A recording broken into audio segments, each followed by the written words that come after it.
E aí, pessoal, vocês sabem o que é uma reação química? Uma reação química é uma transformação da matéria na qual ocorrem mudanças qualitativas na composição química de uma ou mais substâncias reagentes, resultando em um ou mais produtos. Envolve mudanças relacionadas a mudanças nas conectividades entre átomos ou íons, na geometria das moléculas das espécies reagentes ou ainda na interconversão entre dois tipos de isômeros. Para iniciar a reação, geralmente é necessária energia na forma de calor. Ou seja, pode-se afirmar que uma reação química é uma transformação da matéria e que pelo menos uma ligação química é criada ou desfeita.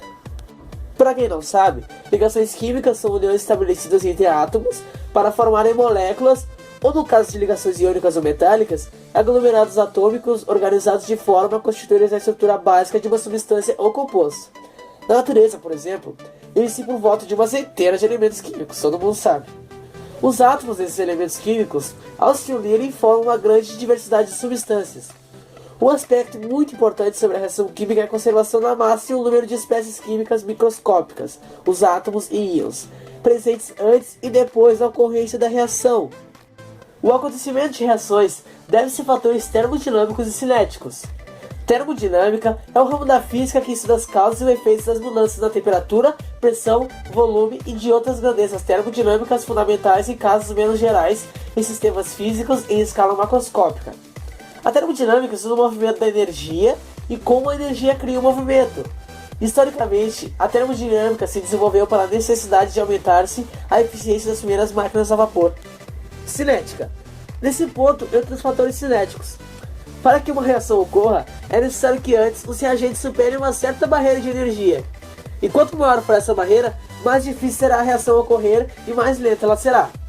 Dessa forma, uma reação termodinamicamente favorável pode ocorrer de forma extremamente lenta ou acabar nem sendo observada em um intervalo de tempo consideravelmente grande. Então se diz que a reação é cineticamente desfavorável.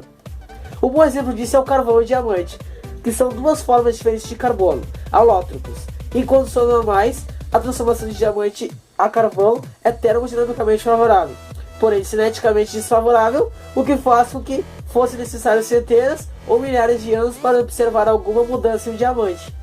É preciso entender que uma reação, para ser cineticamente viável, necessita primeiramente ser termodinamicamente possível.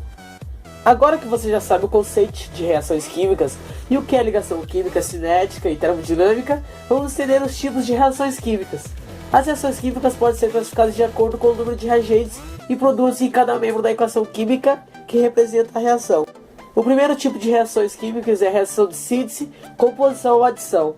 As reações de síntese ou adição são aquelas onde substâncias se juntam formando uma única substância. Como por exemplo, temos o ferro representado pela sigla Fe e o enxofre representado pela letra S. A soma dessas duas substâncias acaba formando o sulfeto de ferro. Temos também as reações de análise ou decomposição. As reações de análise ou decomposição são o oposto das reações de síntese, ou seja, o reagente dá origem a produtos mais simples que ele. Temos de exemplo duas moléculas de água, que realizando a decomposição elas acabam se separando.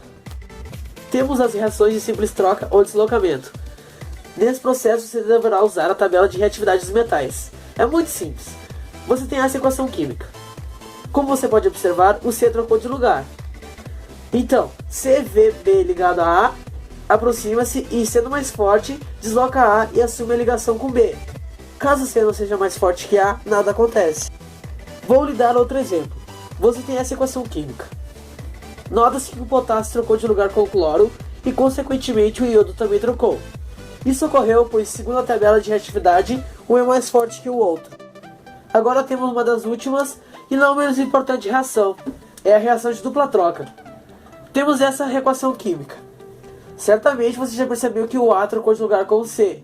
Isso ocorreu pois, segundo a tabela de reatividade, um é mais forte que o outro. Irei citar outro exemplo. Você tem essa equação química. Rapidamente você percebe que o cloro trocou de lugar com a hidroxila e também que o hidrogênio ficou com duas moléculas. Isso ocorreu por causa do balanceamento. Já estarei explicando o que é isso. Mas você viu como é fácil? Só devemos prestar bastante atenção na tabela de reatividade. Agora vamos descobrir o que é balanceamento. Balanceamento de reações químicas consiste em igualar o número de elementos do produto com os reagentes. Numa equação química, não podemos deixar de verificar sempre se o número de átomos de cada elemento é o mesmo em ambos os lados da equação, ou seja, se ela está balanceada. Para realizar o balanceamento, é necessário colocar o número denominado coeficiente estequiométrico antes do símbolo.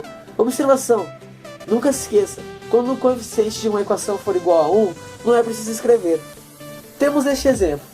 Como você percebe, os três elementos potássio, cloro e oxigênio aparecem somente uma vez de cada lado da equação, mas apenas o potássio e o cloro aparecem com igual número de átomos em ambos os lados. Assim você iguala os elementos. No passo seguinte você iguala o oxigênio. E por fim acerta os átomos de potássio e cloro, colocando o número 2 antes do cloreto de potássio. Você viu como é simples? Todos esses passos podem ser aprendidos rapidamente se você segui-los corretamente. Obrigado e bons estudos!